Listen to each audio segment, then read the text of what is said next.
Chers auditeurs, chers téléspectateurs, bonjour. Jour J moins peu de jours, les élections 2011 vont bientôt démarrer avec tout d'abord la campagne, le scrutin, l'attente des résultats, mais aussi et surtout la publication et tous les dangers que certains craignent des contestations et autres zones de turbulence. Que la période de pré-campagne annonce avec déjà une commission électorale remise en cause principalement par l'opposition dite de Fatima. En face, l'autre opposition et ses divers candidats que l'unité annoncée vers une victoire certaine de cette opposition n'a semble-t-il pas convaincu. Parmi ces candidats, hier MLC, l'indépendant Adam Bombolé. Il est l'invité de ce Top Press. Honorable député, bonjour. Bonjour.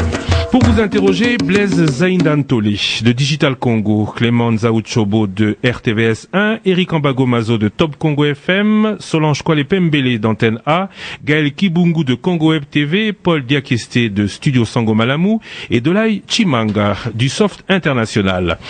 Merci à vous, chers confrères, de participer à cette émission attendue depuis des semaines et dans un cadre peu habituel puisque nous sommes aujourd'hui, Monsieur Adam Bombolé, chez vous. Pour cela, merci de l'accueil. Merci à vous et à votre charmante épouse. Hier, MLC, candidat MLC à la présidence même, grand ami de Jean-Pierre Bemba qui vous a d'ailleurs recommandé de prendre une place qui lui avait été confiée par le congrès de votre parti. Aujourd'hui, on vous retrouve candidat indépendant. Êtes-vous toujours MLC? Jusqu'à preuve du contraire, oui, puisque, comme vous l'avez appris, à travers un communiqué du parti, je suis à ce moment suspendu, mais pas encore radié du MLC. Donc je demeure encore membre du MLC. Mais pas candidat du MLC et non, candidat... pas candidat du MLC, candidat indépendant. Candidat du MLC, vous l'étiez aussi aux législatives, à Lukunga, même là, le MLC vous a retiré? Oui, je suis candidat indépendant aussi pour la députation, mais toujours en tant qu'indépendant. Clément Zaou, RTVS. Monsieur Adam Bombolé, vous avez péché contre les mouvements de libération du Congo. Une action disciplinaire a été ouverte contre vous. Comment l'homme d'affaires vit cette situation lorsqu'il doit être entendu par ses pairs? Non, je crois qu'il dit pécher contre les MLC, c'est trop dire, puisque je crois que la genèse de l'histoire peut-être ne vous a pas été rendue dans toute sa vérité. Quelle est la vérité? Je crois que moi, je me suis pas arrivé un matin de moi-même pour aller me présenter comme candidat MLC. C'était après concertation avec quelques membres du collège des fondateurs et avec tous les staff du parti. Y compris Jean-Pierre Bemba, votre ami? Attends, y compris Jean-Pierre Bemba, avec qui j'avais échangé longuement en présence des autres membres du secrétaire général. Quelle avait été sa réponse? Positif. Qu'est-ce qui a fait que ça change? Ça, il faut poser la question à ceux qui se sont déployés à travers les médias pour contester cette candidature. Puisqu'il m'avait été demandé, sous pression, de trouver la caution personnellement, n'est-ce pas, la payer et éventuellement me faire accompagner par les partis. Qu'est-ce qui vous a mis? C'était samedi. Samedi 10 septembre, n'est-ce pas? À 14h30, un des hauts cadres du parti m'appellera pour me demander, pour savoir si j'avais déjà payé la caution. Et c'est pas moi personnellement qui suis parti retirer la note de perception au niveau de la DGRAD. C'est un membre du parti, sur recommandation du secrétaire général, n'est-ce pas? Quel membre? Je ne vais pas citer des noms, ils se reconnaîtront. Je ne vais pas soulever ou bien engager encore une polémique. Ils se sont déployés à travers les médias pour raconter leur vérité. Moi, je vous donne les faits tels qu'ils se sont produits, n'est-ce pas? D'abord, je reconnais que l'idée en soi était venue de moi-même. J'ai discuté avec tous les 4 secrétaires généraux, le secrétaire général et les 4 secrétaires adjoints.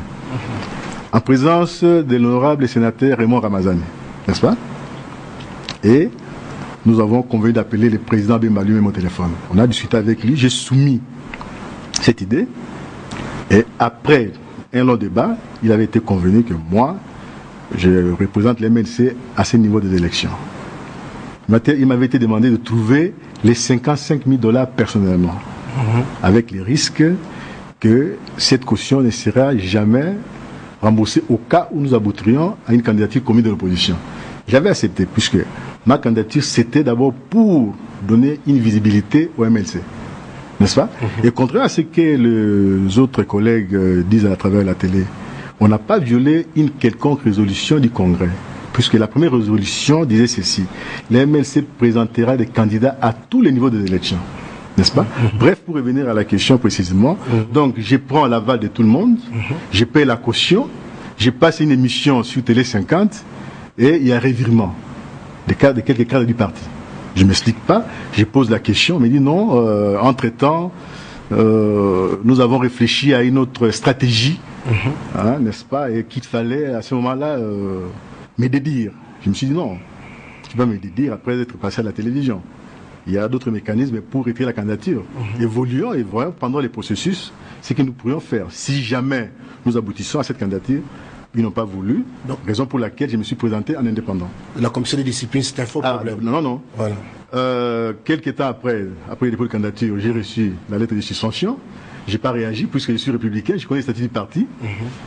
Et par après, le 29 septembre, on m'a envoyé une lettre, une convocation pour comparaître devant une commission de discipline du parti. Et je relève le fait que je suis le seul cadre du MLC qui, volontairement, est accepté de passer devant une commission de discipline. N'est-ce pas? Je comparais devant cette commission, j'ai été entendu, j'ai réagi par courrier et j'attends la réponse. Très bien. Vous n'avez pas été suspendu donc à ce stade. Gaël Kibungu, je suis suspendu mais pas radié, puisqu'il y a certaines informations sur ce qui est dans la presse ou bien dans les médias que je suis radié du MLC. J'attends la réaction à mon recours. Voilà. Gaël Kibungu. Adam Bombolé, pour une surprise, c'en a été une, on peut le dire. Adam Bombolé, candidat au présidentiel. C'est vrai qu'il n'y a pas les primaires en République démocratique du Congo. Si on avait, est-ce que Adam Bombolé pense qu'il aurait été choisi comme meilleur, capable de représenter le parti en l'absence de Jean-Pierre Bemba? Et maintenant que vous avez pris cette décision, cette folle décision, on peut le dire, puisque ça n'a pas l'air de plaire aux autres, comment ferez-vous si vous ne passez pas président, parce qu'il y a pas beaucoup de chances, comme un pourcentage, vous pouvez peut-être nous donner le pourcentage, les chances que vous vous donnez finalement à ce tour unique des élections. Et si ça marche pas, vous ferez quoi? Évoluer en solitaire, rejeté par le monde de votre parti, si jamais la situation dégénère, ou même toute l'opposition, puisque vous venez brouiller les cartes alors qu'on s'attend à une candidature unique. Madame, merci pour la question. Je crois que si ma candidature était une candidature pour rire ou bien une candidature non valable, il y aurait pas agitation, n'est-ce pas? S'il y a agitation aujourd'hui à travers les médias, à travers la République, c'est que c'est une candidature qui est valable. En ce qui concerne mes chances, les chances sont intactes par rapport à tous les candidats, puisque aujourd'hui, ça dépend de la population. Je ne vais pas me mettre à porter un jugement des valeurs par rapport aux autres candidats, n'est-ce pas? Mais je sais que la compétition est ouverte, que les meilleurs gagnent. Mais comme on dit en français, il faut commencer quelque part. Aujourd'hui, peut-être c'est un début, je verrai les pourcentages. C'est pas des ambitions démesurées. Non, démesurées par rapport à quoi? Directement au présidentiel. Non, démesurées par rapport à quoi? Je crois que l'histoire récente du matin nous renseigne. Je ne vais pas faire allusion à Michel Martelly, je ne vais pas faire allusion à Lula da Silva. Vous comptez sur le hasard, non, sur la sympathie des Congolais? Non, pas sur le hasard. Je compte sur le jugement des Congolais. Puisque les Congolais n'ont pas avec nos élections comme des moutons de Panurge qui recevront... Vous comptez sur votre expertise en matière d'affaires? J'ai une expertise avérée dans la gestion, n'est-ce pas, dans les privés. Et si vous faites attention, vous analysez les faits, vous verrez que beaucoup de grands dirigeants sont venus du privé avant d'embrasser la carrière politique ou bien les publics. Justement, vous dites que cette candidature, c'est vous qui l'a proposée à Jean-Pierre Bemba. Pourquoi? Non, je n'ai pas proposé ma candidature à Jean-Pierre Bemba. J'ai proposé l'idée d'une candidature du MLC pour le présidentiel. Puisque nous étions dans un cadre de concertation qui s'appelle Sultani, n'est-ce pas? Et nous avions remarqué que tous les co-signataires des accords de Sultani avaient postulé à la présidentielle. Pourquoi pas le MLC? Voilà, c'est moi qui ai l'idée de discuter avec les collègues pour dire voilà, il faut une candidature MLC. Mais je n'étais pas positionné en tant que candidat au départ. C'est mes collègues qui m'avaient désigné. Pourquoi vous? On posera la question, par exemple, à l'ambassadeur Ramazani qui dira oui, sur le plan de la hiérarchie, c'est peut-être Thomas Luaka, mais sur le plan de l'envergure politique, je vois Adam Bombolé qui, entre nous, avait fait un bon score ici à Kinshasa et qui est, en toute modestie, relativement connu à travers le Congo. Ça, je ne m'en cache pas, n'est-ce pas? On va poser la même question à l'honorable secrétaire général qui répondra de la même façon. Si aujourd'hui ils sont en train de tronquer la vérité, bon, libre à eux de penser ce qu'ils veulent, mais ils savent les yeux dans les yeux que ce que j'ai dit c'est la vérité, puisque moi... Est-ce que vous n'êtes pas fait avoir par le MLC? Ça a l'air d'un piège, d'un traquenard. Oui, voilà, peut-être la politique était marigot plein de caïmans, et que moi je ne suis pas caïman, puisque moi j'ai fait toujours allusion à ce que mon grand-père me racontait sur ces jeunes. Il me disait, ne faites pas la politique, puisque la politique égale mensonge. Mais moi, je n'ai pas l'habitude de mentir. Vous comprenez? Ce que je vous dis, c'est la vérité vraie. Mais qu'est-ce qui va arriver si ça ne marche pas? Non, attendez, j'ai encore des ambitions, tant au niveau de la députation, et comme j'avais déclaré le jour de dépôt de ma candidature, chacun gère ses ambitions politiques en fonction de ses capacités, de ses compétences et de sa perception. C'est ce que j'ai fait aujourd'hui. Si jamais, à la présidentielle, on n'aboutit pas à un bon résultat, ben, il y a aussi la députation. Vous allez faire double campagne? Non, j'ai fait une double campagne en tant que candidat indépendant, mais pour la députation.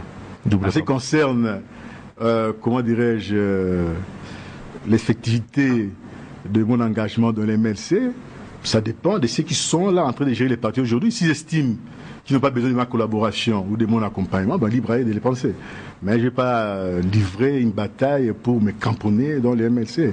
C'est eux qui décident aujourd'hui, c'est eux qui ont la maîtrise comme moi des textes. S'ils estiment que Adam Bombole a fait son temps dans les MLC, libre de prendre ses décisions. Mais vous trouverez... Mais moi, j'ai trouvé toujours les chemins, les sillons, j'ai trouvé un sillon pour évoluer. Mais vous trouverez ça injuste au regard de la manière à laquelle tout ça s'est passé? Oui, trop injuste, mais sans rancune ni rancœur. Solange Kwale Antena. Monsieur Adam Bombole, selon vos propos, nous comprenons que vous étiez surpris du comportement des membres de votre parti après l'annonce de votre candidature sur la télévision, la Télé 50, voulais-je dire.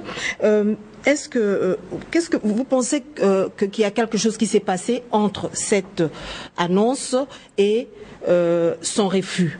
Est-ce que vous imaginez qu'il y avait un groupe de gens ou des membres de votre parti qui peut-être sont allés par après parler avec le président de votre parti, Jean-Pierre Bemba, pour qu'il change sa décision vis-à-vis de vous?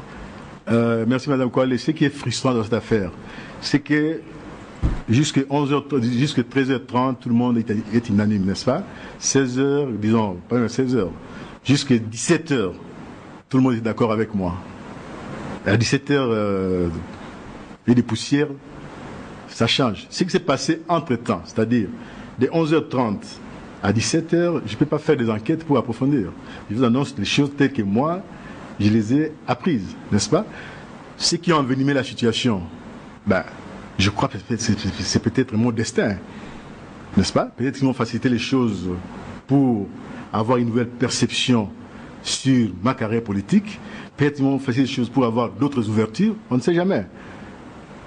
Alors, il n'y a pas de regret, et comme j'ai dit tout à l'heure, ni rancune, ni rancœur. Est-ce que vous ne regrettez pas d'avoir aujourd'hui embrassé la carrière politique? Parce qu'un jour, dans une conversation, vous avez affirmé d'avoir un peu de regret. Vous aurez dû peut-être rester dans vos affaires privées, commerce, tout ça. Est-ce que vous ne regrettez pas avoir tout ce qui se passe aujourd'hui au sein du MLC? C'est une leçon. Tous les jours, nous apprenons, n'est-ce pas? Puisque la plus grande école de la vie, c'est le social, le milieu social où vous évoluez. Maintenant, j'apprends qu'il faut se méfier même de son nombre.